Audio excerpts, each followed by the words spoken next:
మీ అందరికీ నా హృదయపూర్వకమైన వందనాలు. దేవుడి దినమంతా మీకు క్షేమమును దయచేసి ఆశీర్వాదకరంగా మిమ్మల్ని నడిపించును గాక. పరిశుద్ధ గ్రంథములో నుండి 112వ కీర్తన 9వ చరణాన్ని నేను చదువుతూ ఉన్నాను. మీ పరిశుద్ధ గ్రంథమైన బైబిల్ తరచు చూడండి. వాని కొమ్ము ఘనత నుండి హెచ్చింపబడును. దేవుని వాక్యములో ఒక చక్కని శ్రేష్టమైన మాట రాయబడింది.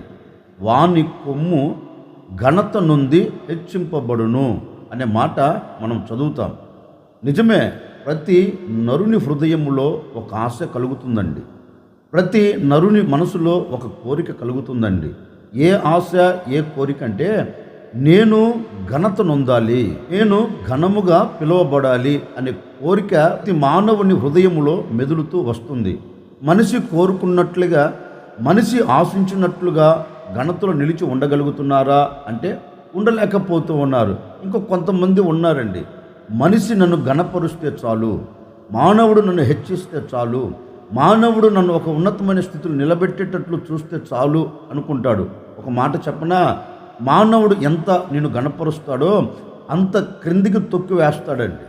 మానవుడు నిన్ను ఎంత హెచ్చిస్తాడో అంత నాశన కోపానికి నిన్ను తీసుకొని వెళుతాడు. ఎందుకంటే మానవుడి నైజం ఏంటంటే తనకంటే ఒక ఉన్నతమైన స్థితిలో ఉన్నారనుకో, మానవుడు ఓర్చుకోలేడండి. ఎదుటి వ్యక్తి ఓర్చుకోలేడు. ఈ వ్యక్తి నాకన్నా ఉన్నతమైన స్థితిలోకి వెళుతున్నాడు, ఈ వ్యక్తి నాకన్నా ఆశీర్వాదకరంగా నిలబడుతున్నాడు, ఎలాగైనా నేను ఇతనిని ప్రొక్కాలి అనే ఆలోచన నరములాడుతున్న నరునికి కలుగుతుందండి. మరి నేననే మాట ఏంటంటే, మనిషి హెచ్చించాడనుకో, మనిషి ఘనపరిచాడనుకో, అది కొంత మట్టికే కంటికి కనపడుతుంది, అది కొంత మట్టికే మనం చూడగలుగుతాం. మరలా కొన్ని దినాల తరువాత ఆ ఘనత మన కంటికి కనుమరుగైపోతుంది.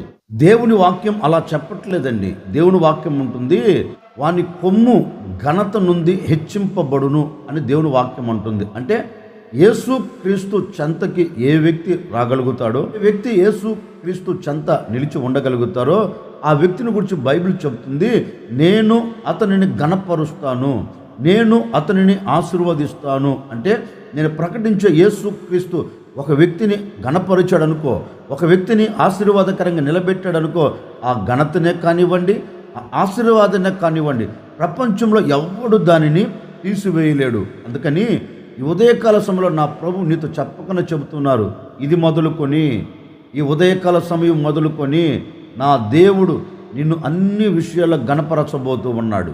ఈ ఉదయకాల సమయం మొదలుకొని నా దేవుడు అన్ని విషయాల్లో ఆశీర్వాదకరంగా నిలబెట్టి సమాజంలో విలువను కలగచేసి నిన్ను ఘనపరచునుగాక. అందుకే పరిశుద్ధ గ్రంథం చెప్పకనే చెబుతుంది, వాని కొమ్ము ఘనత నుండి హెచ్చింపబడును అని లేఖనము చెప్తుంది కదా. మరి ఎవరిని ఆయన ఘనపరుస్తాడు? ఎవరి కొమ్ము ఘనత నుండి హెచ్చింపబడుతుంది అని లేఖనంలో చదివితే లేఖనంలో శ్రేష్టమైన మాట మనకు కనపడుతుందండి. 112వ కీర్తన మొదటి చరణమును నేను చదువుతాను, జాగ్రత్తగా ఆలకించండి. యెహోవా యందు భయభక్తులు గలవాడు. దేవుని వాక్యం ఉంటుంది, ఏ వ్యక్తిని దేవుడు ఘనపరుస్తాడు లేక వాని కొమ్ము ఘనత నుండి హెచ్చింపబడుతుంది అంటే వాక్యం చెప్పకనే చెబుతుందండి. ఏ వ్యక్తి అయితే యెహోవా యందలి భయము భక్తి కలిగి ప్రవర్తిస్తాడో, యెహోవా యందు భయము భక్తి కలిగి నడిపించబడతాడో ఆ వ్యక్తిని గురించి లేఖనం అంటుంది, నేను అతనిని ఘనపరుస్తాను, నేను అతన్ని హెచ్చిస్తాను, నేను అతనిని ఆశీర్వాదకరంగా నిలబెడుతాను అని దేవుని వాక్యం అంటుంది. మరి ఈ ఉదయకాల సమయంలో మనం ఆలోచించవలసిన ఆలోచన ఏంటంటే, నువ్వు ఎక్కడ నిలబడినా ఎందుకు ఘనహీనత చూస్తున్నావు? ఎక్కడ నిలబడినా ఎందుకు కన్నీరు కారుస్తూ ఉన్నావు? ఘనతలో నిలబడలేక, అవమానం నీ ఎదుట నిలబడి నిన్ను పలకరిస్తూ నిన్ను కృంగదీస్తుంటే ఆ పరిస్థితులను బట్టి తలదించుకొని ఎందుకు వెళ్ళగలుగుతున్నావు అంటే లేఖనం అంటుందండి, నీవు దేవుని యందలి భయము భక్తి కలిగి ప్రవర్తించక పోయినందున ఘనత నీకు కలగట్లేదు. నీవు దేవుని సన్నిధిలో భయము భక్తిగా అడుగులు వేయగలిగితే, దేవుని సన్నిధిలో యథార్థమైన జీవితముతో నీవు అడుగులు వేయగలిగితే, దేవుని వాక్యం చెప్పకనే చెప్తుందండి, నేను నిన్ను ఘనపరుస్తాను, నువ్వు నా సన్నిధిలో భయము భక్తి కలిగి ప్రవర్తిస్తున్నందువలన నీ భయము భక్తి కలిగిన ప్రవర్తనను చూచిన నేను సమాజంలో నేను నీకు ఘనతను కలగ చేస్తాను, నువ్వు నిలబడిన చోట నేను నీకు ఘనతను కలగ చేస్తాను లేఖనం చెప్తుంది కదా. మరి ఎందుకు ఘనహీనత కలుగుతూ వస్తుంది అంటే ఒకటేనండి కారణం, నీవు దేవుని యందలి భయము భక్తి కలిగి ప్రవర్తించకపోయినందున దేవుని ఘనత నీకు కలగట్లేదు. దేవుని ఘనత నీకు కలగకపోయినందున నీకు నలుగురుల అవమానమే కలుగుతుందండి. నువ్వు ఏ పని ప్రారంభించినా, ఏది నువ్వు చేయాలని తలంచినా దానిలో ఘనహీనతనే చూడగలుగుతూ ఉన్నావు. దానిలో ఒక ఆశీర్వాదకరమైన బ్రతుకుతో నువ్వు నడిపించబడలేకపోతూ ఉన్నావు. కారణం ఏంటి అంటే నీవు యథార్థముగా దేవుని యందలి భయము భక్తి కలిగి ప్రవర్తించకపోయినందున ఇవన్నీ వాటితో వచ్చాయి. ఉదయకాల సమయంలో ఒక సేవకుడిగా చెప్తున్నానండి, ఈ దినము మొదలుకొని నువ్వు యథార్థముగా ప్రవర్తించగలిగితే, ఈ దినము మొదలుకొని నీవు భయము భక్తి కలవాడవై భయము భక్తి కలదానవై నీవు దేవుని సన్నిధిలో అడుగులు వేయగలిగితే, నీ భయభక్తిని చూచిన దేవుడు, నీ యథార్థమైన బ్రతుకును చూచిన దేవుడు ఈ ఉదయకాల సమయంలో చెప్పకనే చెబుతూ ఉన్నారు, నీ కొమ్ము ఘనత నొందునట్లుగా, నీ కుటుంబం గణపరచబడినట్లుగా, నీ వ్యక్తిగత జీవితం గణపరచబడినట్లుగా, నువ్వు చేస్తున్న వ్యాపారమే కావచ్చు, నువ్వు చేస్తున్న చేతి పనే కావచ్చు, నీ కుటుంబీకులే కావచ్చు, నీవే కావచ్చు అండి, ఎక్కడ నిలబడినా ఘనత నొందేటట్లుగా నా దేవుడు అద్భుతమైన కార్యం చేయబోతూ ఉన్నారు. నువ్వు చేయవలసినది ఒకటే, నీవు దేవుని సన్నిధిలో యథార్థముగా అడుగులు వేస్తూ దేవుని యందలి భయము భక్తి కలిగి నువ్వు ప్రవర్తించగలిగితే, నా ప్రభువైన యేసుక్రీస్తు ఈ దినము నుండి మిమ్మల్ని గణపరచబోతూ ఉన్నారు.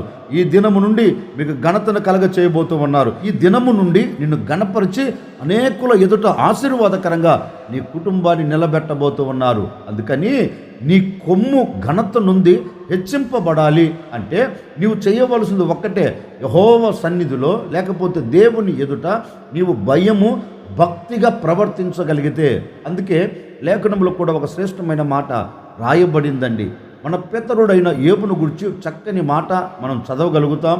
చాలా సందర్భాలలో మనం విన్నాం, చాలా సందర్భాల్లో మనం కూడా చదివే ఉంటాం. యోబును గురించి దేవుని వాక్యం చెప్పగా చెప్తుంది, అతడు యెహోవా యందలి భయము భక్తి కలవాడై యథార్థముగా నీతిగా న్యాయముగా అతడు అనుసరిస్తూ వస్తున్నందువలన దేవుని వాక్యంలో చక్కగా చెప్తుంది, అతడు ఊజు దేశములో గొప్పవాడిగా ఘనత నొందాడు. యోబును గురించి వాక్యం అంటుందండి. యోబు ఎందుకు ఆ స్థితిలో దేవుడు ఉంచాడు అంటే, ఊజు దేశములోనే, ఊజు ప్రాంతములోనే ఒక ఉన్నతమైన శిఖరం, ఒక ఉన్నతమైన స్థానంలో నిలబడినట్లుగా ఆ ప్రజలందరికంటే దేవుడు అతనిని ఘనపరిచినట్లుగా లేఖనం చెప్తుంది. యోబును అడిగామనుకో, యోబు గారు ఇంతటి ఘనత నీకు ఎలా కలిగింది? యోబు గారు ఇంతటి పేరు నీకు ఎలా కలిగింది? యోబు గారు ఇంతటి ఆశీర్వాదం నీకు ఎలా కలిగింది అంటే, యోబు ఒక్కటే అంటాడండి, నేను యెహోవా యందలి భయము భక్తి కలిగి యథార్థముగా ప్రవర్తించినందువలన నా భయభక్తిని నా యథార్థతను నా దేవుడు చూచి నన్ను గణపరిచాడు అంటారు. ఇప్పుడు నేనంటాను, యోబును గణపరిచిన దేవుడు నిన్నెందుకు గణపరచడు? యోబును ఆశీర్వాదకరంగా నిలబెట్టిన దేవుడు నిన్నెందుకు ఆశీర్వాదకరంగా నిలబెట్టడు? యోబును ఆశీర్వాదకరంగా మలచి ఆ ప్రాంతములో ఘనంగా, ఆ ప్రాంతంలో గణపరిచి అనేకులకు ఆశీర్వాదకరంగా నిలబెట్టినట్లుగా నీ కుటుంబాన్ని, నీ వ్యక్తిగత జీవితాన్ని ఎందుకు మార్చడు అంటే, నీవు దేవుని యందలి భయ భక్తిగా అడుగులు వేయకపోయినందువలన ఎక్కడ ఉన్నావంటే అక్కడే ఉన్నావు. ఎక్కడ పడేసవరా గొంగలి అంటే అక్కడే పడినట్లుగా నీవు అదే స్థితిలో నిలిచిపోతూ ఉన్నావు. ఈరోజు మనసు వికసించబడిన వ్యక్తిగా నీవు మనసును మార్చుకొని, నీ హృదయ తలంపులు మార్చుకొని, నీ హృదయ ప్రవర్తన మార్చుకొని, నేను ప్రకటించే యేసు క్రీస్తు యందలి నీవు భయభక్తిగా అడుగులు వేయగలిగితే, యథార్థముగా నీవు అడుగులు వేయగలిగితే, నీవు నిలబడిన చోటే నాదో నిన్ను గణపరచబోతూ ఉన్నారు. నీవు నిలబడిన చోటే నీ కుటుంబాన్ని ఆశీర్వాదకరంగా మార్చబోతూ ఉన్నారు. ఎక్కడ ఘనహీనతను చూచావో, ఎక్కడ ఘనహీనతగా నీవు నడిపించబడుతున్నావో అదే చోట నా ప్రభు నువ్వు తల ఎత్తుకున్నట్లుగా, నీవు ఘనముగా పిలువబడినట్లుగా నీ ఘనహీనతనంతటి నా దేవుడు తీసివేయబోతూ ఉన్నారు. ఘనహీనత మొత్తాన్ని కొట్టివేయబోతూ ఉన్నారు. నా ప్రభువైన యేసు క్రీస్తు ఈ దినము నుండి నిన్ను ఘనపరచబోతూ ఉన్నారు. నీ కొమ్ము ఘనత నుండి హెచ్చించబడినట్లుగా, నీ కుటుంబం ఘనత నుండి హెచ్చించబడినట్లుగా, నీ పిల్లలు ఘనత నుండి హెచ్చించబడినట్లుగా, నీ వ్యాపారం కావచ్చు, నీ చేతి పని కావచ్చు, నీ ఉద్యోగంలో కావచ్చు, ఆత్మ సంబంధంగా, శరీర సంబంధంగా కావచ్చు, నీవు ఎక్కడ నిలబడినా ఘనత నొంది నా దేవుని చేత నీవు హెచ్చింపబడుదువుగాక, ఘనత నొంది నా దేవుని చేత నువ్వు ఆశీర్వాదాన్ని చూచెదవుగాక. అందుకే కీర్తనకారుడు అంటారు, యెహోవా యందలి భయము భక్తి కలిగిన వాని కొమ్ము ఘనత నొంది హెచ్చింపబడును అని లేఖనం సెలవిచ్చినట్లుగా నీవు ఘనత నొంది హెచ్చింపబడాలి అంటే ఈ దినం ఒక చిన్న నిర్ణయం అండి. నీవు దేవుని యందలి భయము భక్తి కలిగి ప్రవర్తించగలిగితే నిశ్చయముగా నా దేవుడు అన్ని విషయాలలో నిన్ను ఘనతలో నిలబెట్టునుగాక. వాని కొమ్ము ఘనత నుండి హెచ్చింపబడును. ఎప్పుడు ఒక వ్యక్తి ఘనత నుండి హెచ్చింపబడుతాడు అంటే లేఖనం అంటుంది, యెహోవా యందలి భయము భక్తి కలిగిన వాడై యథార్థముగా ప్రవర్తిస్తే అతని భయభక్తిని చూచిన దేవుడు అతనిని ఘనత నుండి హెచ్చింపబడినట్లుగా అతని కుటుంబాన్ని ఘనతలోనికి తీసుకొని వచ్చి ఆశీర్వాదకరంగా నిలబెడతారు.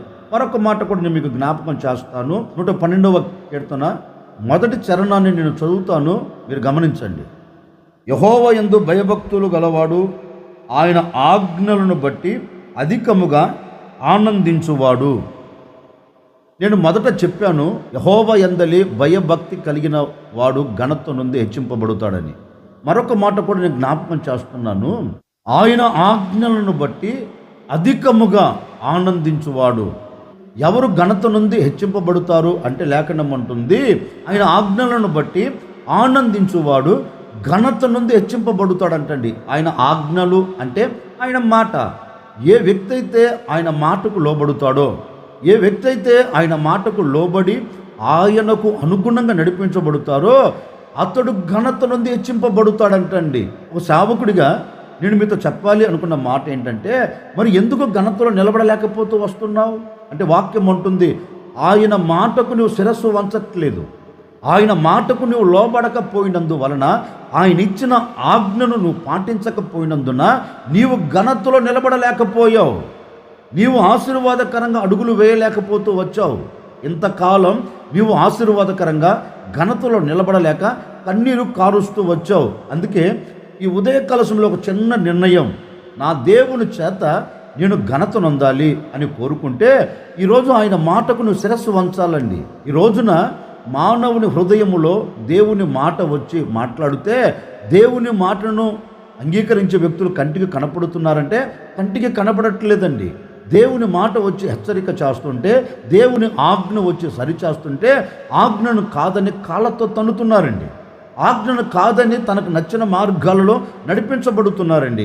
ఆజ్ఞను కాదని తన మనసులో వస్తున్న ఆలోచన ప్రకారం అడుగులు వేస్తున్నారండి. అంటే దేవుని ఆజ్ఞను తిరస్కరించి అడుగులు వేస్తున్నందువలన ఏ ఘనతను నువ్వు చూడలేకపోతూ వచ్చావు, ఏ ఘనతను నువ్వు అనుభవించలేకపోతూ వచ్చావు. కారణం ఏంటంటే దేవుని ఆజ్ఞను నువ్వు అంగీకరించట్లేదు, అది ఆనందకరంగా నువ్వు తీసుకోలేకపోతూ ఉన్నావు. ఈ రోజున సంఘాలలో కూడా అదే కాదండి, దైవ సేవకుడు నిలిచి కఠినమైన మాట దేవుడిచ్చిన ఆ ఆజ్ఞను ప్రకటిస్తూ ఉంటే ఆ ఆజ్ఞను ఆస్వాదించేవారు ఎంతమంది అండి? ఆ ఆజ్ఞకు కట్టుబడేవారు ఎంతమంది అండి? ఆ ఆజ్ఞను చేత పట్టుకొని ఆనందకరంగా అడుగులు వేసేవారు ఎంతమంది కంటికి కనబడుతారండి? చాలా తక్కువ అండి. చాలామంది ఆజ్ఞ వచ్చి హెచ్చరిక చేస్తూ ఉంటే మనసు నోచుకుంటుంది, హృదయం గాయపరచబడుతుంది.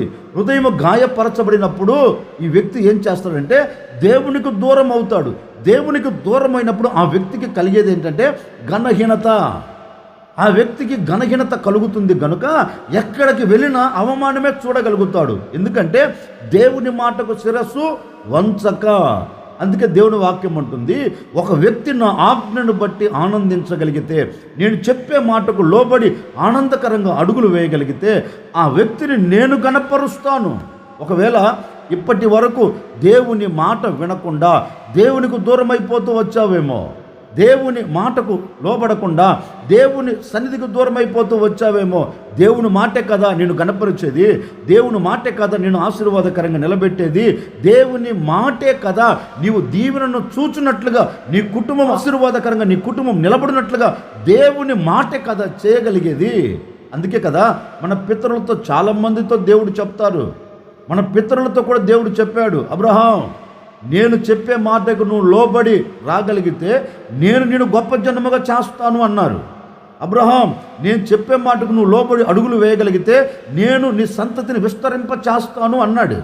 నేను చెప్పే మాటకు నువ్వు లోబడి నన్ను వెంబడించగలిగితే లోకంలో ఎవరికి లేని పేరు, లోకంలో ఎవరికి లేని దీవెన, లోకంలో ఎవరికి లేని ఘనతను నేను నీకు దయచేస్తాను అన్నారు. మరుక్షణమే దేవుని మాటకు లోబడి అడుగు పెట్టాడండి. దేవుని మాటకు లోబడి దేవునితో అడుగులు వేయటం ప్రారంభించాడు. దేవునితో అడుగులు వేయటం ప్రారంభించిన ఆనాటి నుండి దేవుడు అబ్రహామును ఘనపరుస్తూ వచ్చాడండి. ఎక్కడ ఘనహీనతలు నిలబెట్టలేదండి. ప్రతి చోట నిలబడిన ప్రతి చోట ఘనతను చూడగలిగాడు. నిలబడిన ప్రతి చోట ఆశీర్వాదానికి నాంది పలకగలిగాడు. నిలబడిన ప్రతి చోట ఏ వ్యక్తి తన ఎదుట నిలబడకుండా దేవుడు ప్రతి వారిని వెళ్ళగొడుతూ ఇతనిని ఆశీర్వదిస్తూ దీవెనకరంగా మార్చారు. కారణం ఏంటి? ఒక్క మాటకు లోబడిపోయాడు. నేననే మాట అండి, ఆ ఒక్క మాటకు నువ్వు లోబడగలుగుతున్నావా? ఆ ఒక్క మాటకు నువ్వు శిరస్సు వంచగలుగుతున్నావా?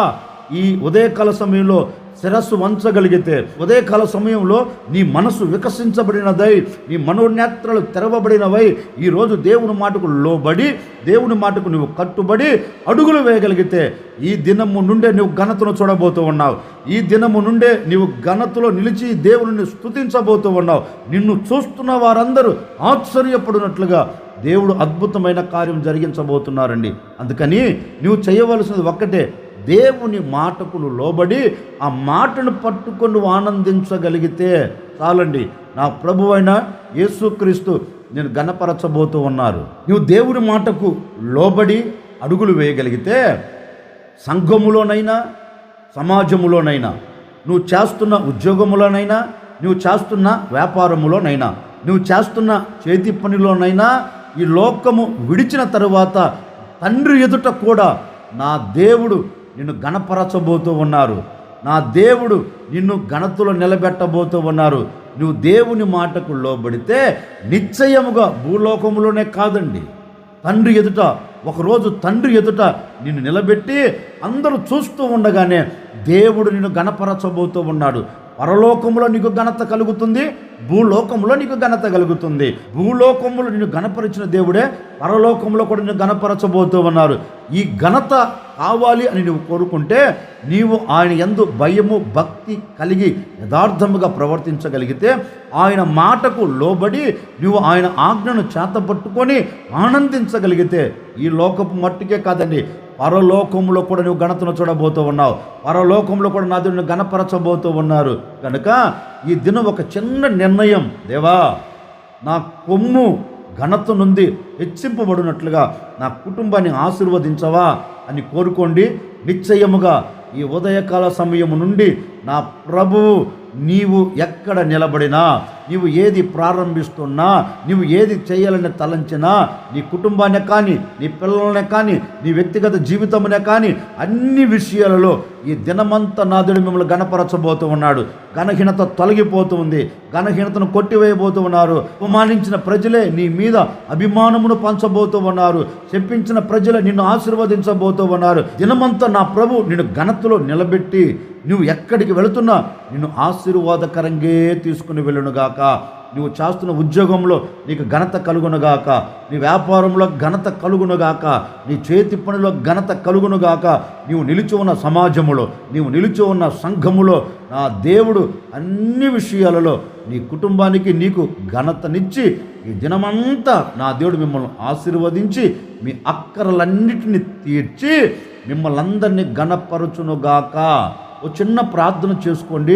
ప్రభువా, నీ యందు భయభక్తులుగా యథార్థముగా బ్రతుకుతానయ్యా, నీ మాటకు లోబడి నీ మాటను పట్టుకొని ఆనందిస్తానయ్యా, నన్ను ఘనపరచవా అని కోరుకోనండి.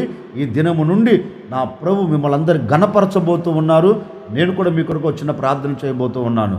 ఆశ్చర్యకరుడా, మీకు స్తోత్రాలు చెల్లిస్తూ ఉన్నాము తండ్రి.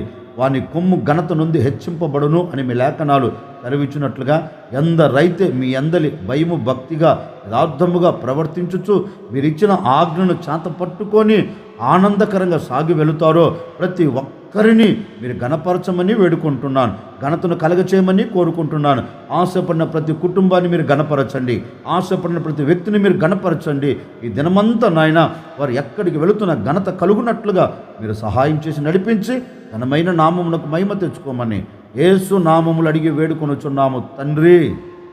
ఆమెన్. ఈ దినమంతా నా ప్రభువు అయిన యేసుక్రీస్తు మీకు తోడై ఉండి అన్ని విషయాలలో మీకు ఘనతను అనుగ్రహించి మీ కుటుంబాలన్నిటినీ ఆశీర్వదించునుగాక. ఆమెన్.